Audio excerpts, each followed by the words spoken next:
On dit il faut être persévérant, mais il ne faut pas seulement être persévérant. Il faut être persévérant dans la bonne direction. Je ne sais pas si tu comprends ce que je suis en train de dire. Sois persévérant, mais ne sois pas persévérant dans la mauvaise direction. Je vais prendre cet exemple pour que tu comprennes un peu ce que je suis en train de dire. Par exemple, tu vends des prunes, des safours dans un plateau. Tu t'en vas dans un marché où on ne connaît pas ce que c'est que des safours. Premier jour, personne n'achète. Deuxième jour, personne n'achète. Troisième jour, c'est en train de se dégrader. Tu dis, ah, personne n'achète.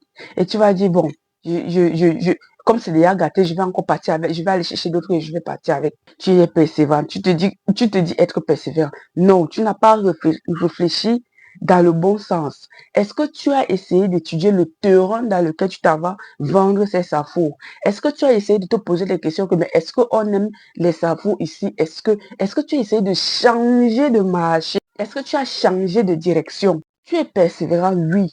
Mais est-ce que tu es persévérant dans la bonne direction? Voici un pêcheur qui s'en va dans une rivière pêcher du poisson.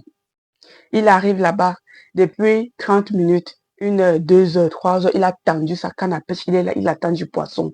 Oh, je suis persévérant. Oh, Dieu va me donner le poisson aujourd'hui. Oh, j'attends. Vous pensez que c'est une bonne forme de persévérance qu'il est en train d'employer? Peut-être qu'il faudrait qu'il change la direction de son hameçon et qu'il se dirige peut-être à gauche ou à droite, ou alors qu'il aille dans une autre rivière.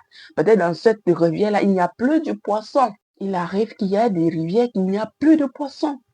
On a déjà peut-être trop pêché là-bas et c'est déjà fini. Il faut maintenant aller dans une rivière, étudier le milieu. Vous voyez un peu?